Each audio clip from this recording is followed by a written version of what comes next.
മുടി വെട്ടാം സ്വന്തമായിട്ട്. ഇതാണ് എൻ്റെ മുടിയുടെ കോലം. 437 പൂച്ചപ്പൂടയും ഉണ്ട്.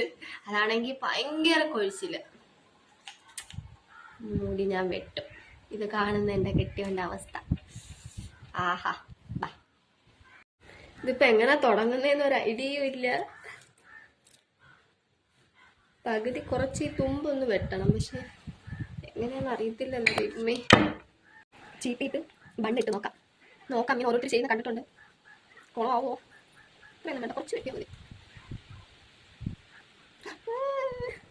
ഇത്രയൊന്നും വേണ്ട. അയ്യോ, ആകെ ചീവിടും. കയറി ഇറങ്ങിയാൽ കിടക്കുന്നത്. അയ്യോ, ശരിയായില്ലേ? അത് ശരിയായില്ല.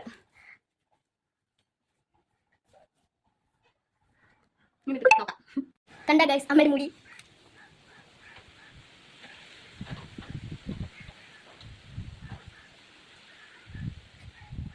എങ്ങനെ വെട്ടുന്നേ? കണ്ടേ ഗൈസ്, അമ്മയുടെ മുടി സൂപ്പർ. എങ്ങനെ മുറിക്കണ്ടെന്ന് അറിഞ്ഞൂടാ. എന്തുവായാലും കുളമാവും. ആ മനുഷ്യൻ മുടി വെട്ടി തരാന്ന് പറഞ്ഞിട്ട് ആ മനുഷ്യനെ പോയി. പക്ഷെ എനിക്ക് മുടി വെട്ടണം. ഞാൻ വെട്ടും.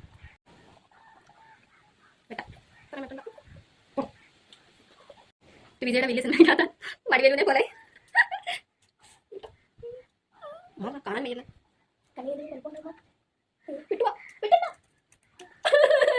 അമ്മയുടെ മുടി